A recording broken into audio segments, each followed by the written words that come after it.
आसनसोल में हिंसा तो रुक चुकी है, लेकिन लोगों में अब भी उबाल है। एक समुदाय दूसरे समुदाय से बदला लेना चाहता है, लेकिन बदले की आग को बुझाने का काम उस शख्स ने किया है जो खुद हिंसा का पीड़ित है। जी हां, आसनसोल के इमाम रशीदी ने हिंसा में अपना बेटा खो दिया, लेकिन बदला नहीं, वो शांति चाहते हैं।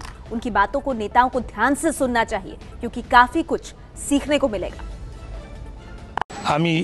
हमारा एकटा पैगाम আছে कि আমার ছেলে চলে গেছে কোনো बात नहीं, আমার শহর শান্তি থাকো, আমার শহর में আমন रखो, এই জন্য আপনাদের कोशिश করুন, এই আমার पैगाम আছে। शांति का पैगाम दे रहे इमादुद्दीन रशीदी की बातें हर उस हिंदुस्तानी के लिए मिसाल है जो अमन पसंद है। भड़काने या गुस्से में आकर हिंसा करने वालों के लिए एक बड़ी सीख है। आसनसोल में एक मस्जिद के इमाम इमादुद्दीन रशीदी ने एकता और अमन का पैगाम तब दिया जब वो अपने 16 साल के बेटे को इस बार हुई सांप्रदायिक हिंसा में खो चुके हैं। मालूम हो আমাকে कि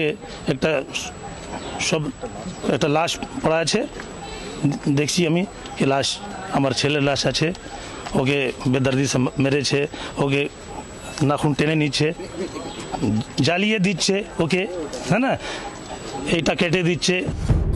जवानी की दहलीज पर पहुंचा बेटा चला गया, वो नफरत की भेंट चढ़ गया। माहौल गर्म था, मौत का बदला लेने की तैयारियां शुरू हो गई थी। 24 घंटा 144 धारा जारी हो चुकी है। ईदगाह के करीब भीड़ जमा हो चुकी थी, लेकिन इमाम रशीदी शांति का पैगाम लेकर दीवार बन गए। कहा अगर किसी ने हिंसा की तो मैं शहर छोड़कर चला जाऊंगा। अगर नहीं करते तो मेरा बच्चा निकलता, लेकिन क्या है, मेरे बच्चे की उम्र पूरी हो गई थी। अल्लाह के हाथ मुकद्दर से उतनी ही उम्र थी, हम इस बात पे यकीन रखते हैं। इस बात पर मैंने अपना सब्र किया है। इमाम साहब ने दिल बड़ा करके एक बड़ी नजीर पेश की है, जिससे देश के उन तमाम नेताओं को सीखना चाहिए और समझना चाहिए जो मुंह खोलते हैं तो जहर के सिवाय कुछ नहीं उगलते।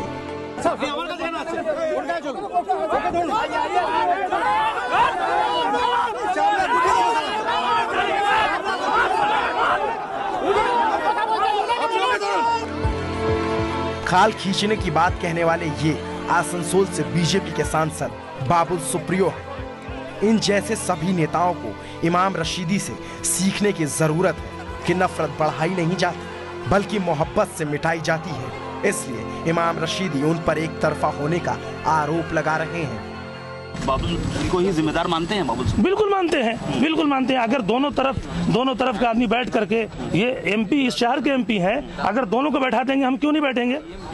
वो कभी हमको बुलाए कि हाँ भाई इमाम साहब हम बैठना चाहते हैं, इसके लिए उनकी जिम्मेदारी नहीं थी? 5 साल के लिए वो एमपी बने, किस बात के लिए एमपी बने? आसनसोल में रामनवमी के दिन हिंसा भड़की, जिसमें 3 लोगों की मौत हो गई थी। 50 से ज्यादा दुकानों मकानों को भीड़ ने जला दिया था। सांप्रदायिक हिंसा में हुई मौत में इमाम रशीदी का बेटा भी शामिल था। देखिए, जिंदगी जीने का बहुत साहसी तरीका है ये, लेकिन दिबांग कितने लोग ऐसा कर पाते हैं? जी हाँ, बिल्कुल, बहुत सही सवाल उठाया आपने। मैंने इस पर सुबह ट्वीट किया और हज़ारों लोग उसको रिट्वीट कर रहे हैं, क्योंकि देखिए किसी भी बाप के कंधे पर जो सबसे भारी बोझ होता है वो अपना बेटे का जनाजा होता है। उन्होंने ये बोझ उठाया है और उसके बाद वो इस तरह की बात कह रहे हैं। यानी उन्होंने कहा कि अगर आप मुझसे प्यार करते हैं तो एक उंगली भी नहीं उठनी चाहिए किसी की तरफ। जो लोग प्रत्यक्षदर्शी हैं वो बता रहे हैं कि जब उन्होंने ऐसा कहा तो लोग रोने लगे। इस तरह की बात इन्होंने कही कि इतनी बड़ी बात ये कह रहे हैं, बेटा अभी खोकर आए और कितनी बर्बरता से मारा गया, वो डिटेल आपने सुनी होगी।